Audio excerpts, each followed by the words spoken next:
Hi, a student wrote and asked about how to kind of get help learning to write about art, to analyze art. And I'm very grateful for that question because it's on so many people's minds.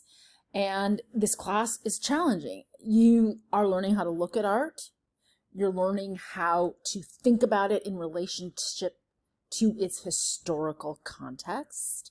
You're learning terminology for both of those things. There's terminology for historical context and for looking at art. And then you're learning how to write about it. So it is a lot, right? Analyzing art, writing about it. And so I wanted to say a few words to that student that applied for everyone, that should help everyone. So the student asked, well, are there any resources out there? And there's a lot. It's almost overwhelming how many. So I'll just focus on one. And the reason I'm focusing on this one, Sylvan Barnett's book, Writing About Art, is because it's a short guide to writing about art. So it's concise. It's very just focused and a quick, not overwhelming read, but it's a classic. Look at it, it's in the 11th edition. That means they've had it republished 11 times because it's so well regarded. And this is one of those things where you can Google it and you can, because it's been around for so long, you can find, a used one for $4.59. You can even Google it and you can find a PDF. Oh, where did it go? I thought I had one up here. Okay, maybe not. The point is, it's very easy to get your hands on it without spending a lot of money. I also want to remind you that your book is a really good resource. It's much denser than Sylvan Barnett. And so I know it can be sort of a slog, but it's absolutely rich in resources for you. And so the introduction is really something that is not a one and done, right? We looked at it in the beginning of the class, but it's the kind of thing where you go back and you look at pieces again in order to refresh your memory. So you don't expect yourself to reread it again, but you go back to think, okay, we were learning how to analyze art at the beginning, and they used this particular case study. They kind of introduced what goes into analyzing art by showing this painting by Roger van der Weyden. And they related it, and they related it to the idea that there are 4 ways to investigate or analyze works of art. Because analyze just means breaking things down. And so come back to these 4 ways and use them to help you, because they're already breaking things down. When you break them down into these 4 components, you're starting your analysis by focusing on physical properties, then formal elements. Then you're thinking about subject or symbolism, and then the cultural context of the historical period. So at any artwork that you're dealing with, just keeping in mind these 4 things can help you start to get into an analytic mind frame.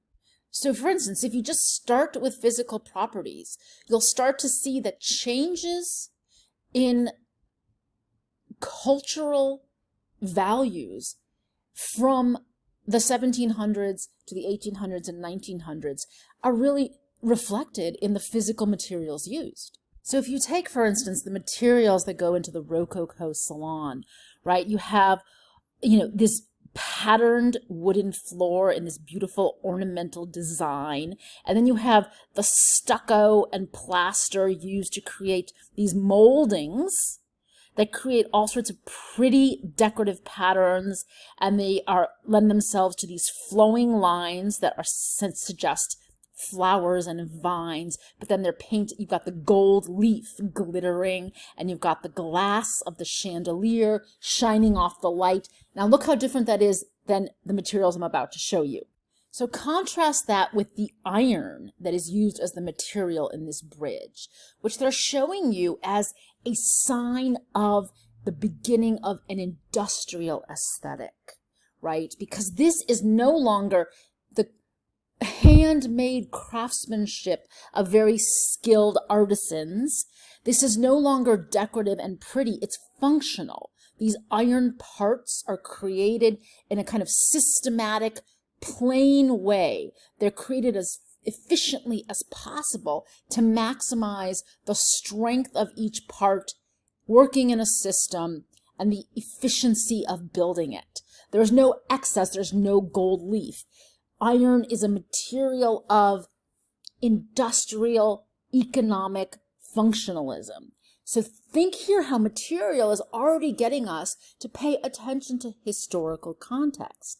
So this is why, in terms of analysis, any of those 4 elements that I just showed you could be a way to begin your analysis. Because what you're learning to do is to interpret art. What is the definition of interpretation? Explaining. You're explaining it from these different directions. You're explaining it from the direction of its materials, its how it was put together formally, its composition, its colors, its light, as well as its symbolism and its relationship to its historical period. That is different from opinion.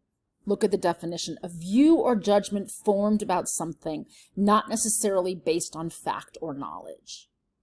With explanation, we are trying to explain based on fact or knowledge. That's another clue to your writing. So as you keep working on building this skill of interpreting art, explaining it, analyzing it, paying attention to these 4 aspects of artworks, one of the ways to help yourself is to really read the textbook carefully and to start to notice what they do when they analyze artwork.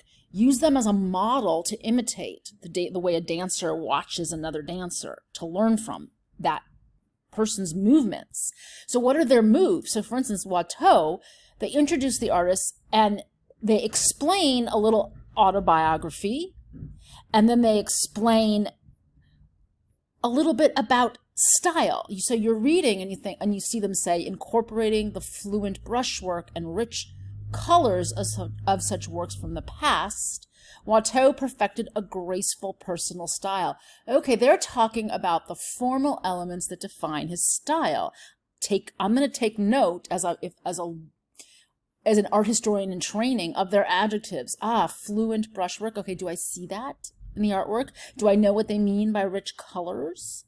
And then I would be noticing, here, what are they doing here?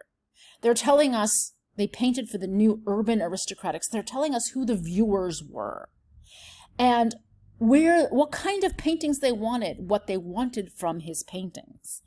And so they're giving an example of this wonderful painting of people looking at paintings, and they start to use it to explain what was appealing about Watteau's art and who enjoyed it. The visitors to the gallery are elegant ladies and gentlemen, at ease in their surroundings and apparently knowledgeable about painting. They create an atmosphere of aristocratic sophistication. And so you want to stop and ask yourself, so what are the authors doing? What are they saying and why? They're characterizing these people, their social class, who they see them to be, the fact that they are the elites, and that they base their eliteness on an idea of sophistication, that they are the most culturally refined. So in addition to learning from how the textbook authors write, how they construct an analysis, learn from each other. That's one of the reasons we do a lot of discussions, is that you have opportunities to practice writing about art, analyzing it from different perspectives in small bits. So for instance, we have Ronnie saying here, this is wonderful because of course she's speaking in the voice of a French noble serving the king, Louis XV. And I did that purposely because I want you to start to be able to imagine your way into the historical context, the period eye. And in this voice, we have the fictitious character say, its idyllic depiction of elegant outdoor entertainment reminds me so much of outings with friends.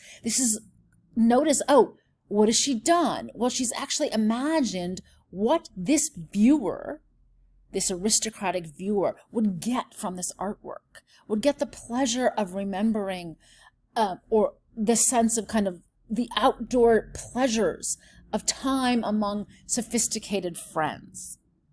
So hopefully this mini video lecture is a boost, a help, a support to finding your way into analyzing art. And by really using this very simple tool of these 4 ways of breaking down art and practicing them, paying attention to what the textbook authors do and what your peers do. Let me know if this helps. Let me know what other questions came up, because we're going to continuously be building on this. Learning is all repeat, repeat, refine. I am all the more convinced of that as I train a border collie to keep remembering to stay when I say stay.